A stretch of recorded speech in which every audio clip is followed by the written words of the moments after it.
So I was driving in last night at about 2 a.m. I thought I really need to think about what I'm going to say. And so like a good law student, I started with the first term, enduring. What does that mean? And I had a friend with me. I said, we'll drive onto campus. So we drove onto campus, and Janet wasn't home. We stopped by, but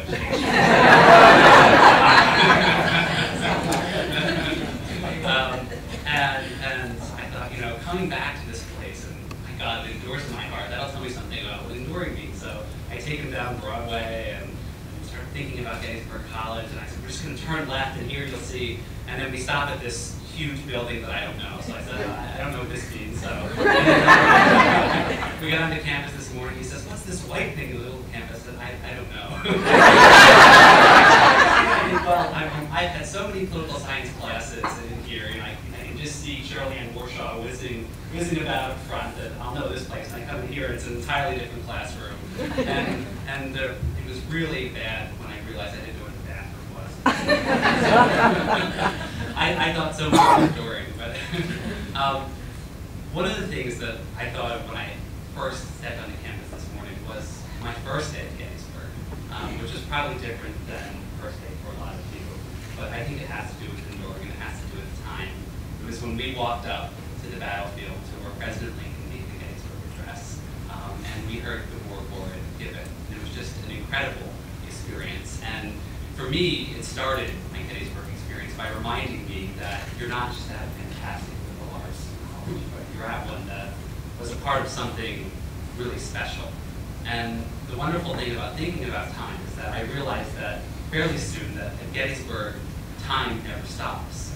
Because you leave class, you're a freshman in class, I had Ken Mott's class, we learned about constitutional law, and there were 16 of us, and we left, and we went back to science second floor, and we talked about constitutional law. And then we went to Ken's farm. Maureen Forstall's in here, she works in the provost's office, and when I was applying for scholarships and fellowships, she mentored me. Well, time never stopped for her because I called her 6 times a day. I was at her house, and she continued to mentor me. And that's the wonderful thing about Gettysburg, is that the wonderful thing about America is that you can go to a lot of great colleges where you read wonderful texts and you interact with wonderful faculty members.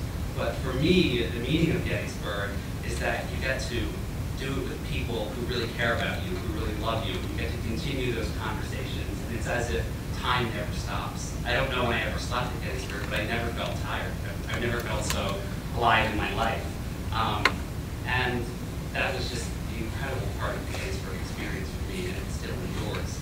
And I think, to sort of echo what a lot of people have said, that the liberal arts education really is something special.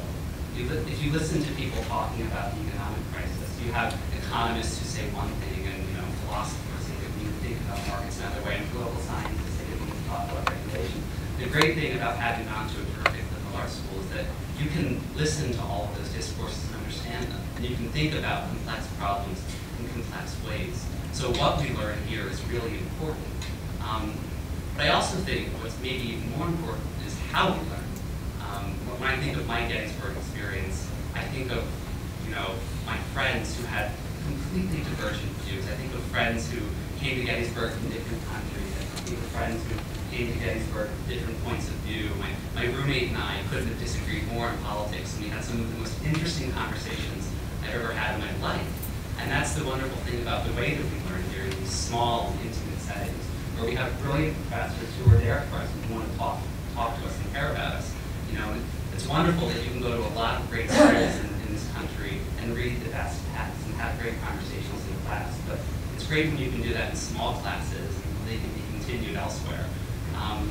And another great thing about Gettysburg is that I've had the opportunity to get to know Janet. And I want to talk about that a little bit because I worked on the strategic plan with Janet, and I can just tell you that she's going to be the most wonderful leader for the institution. And I think Janet would probably squirm at being called a leader, because Janet's not self-aggrandizing, she's not self-referential. Janet cares about listening to people, about working with them, and she really loves this institution and is invested in its future. I think we couldn't have a more wonderful leader. So I'm very happy that she's here. I think this is a wonderful day. And for me, as I go on to law school now and thinking about my future, for me, the value of Gettysburg is really having been here and been able to listen, to learn, and to have a meaningful college experience. I have so many friends who learned so many wonderful things, but didn't have sort of the life and the spirit that we have here at Gettysburg, and I love that. And I love the sense of place. And one of my favorite things, I remember that the day before I went to Philadelphia for my interview for the Rhodes Scholarship, I went to the Eternal Light and Peace Memorial that I guess was from Franklin Delano Roosevelt, and I was sitting there and I thought, I don't really care if I win or lose, because here I had been, I had just spent the summer in Argentina with a professor, working in schools, and just had the most wonderful time. I came back, and there were only a couple of months to get ready for the fellowship process, and they were overwhelming months. And I put together my first essay, and Maureen sent it around to 15 members of the faculty. And Dan Nicola was up there, who was then the provost. He met with me and talked with me. And Ken Mott, this is not an exaggeration. I asked him for a letter of recommendation, and 14 minutes later, one came back.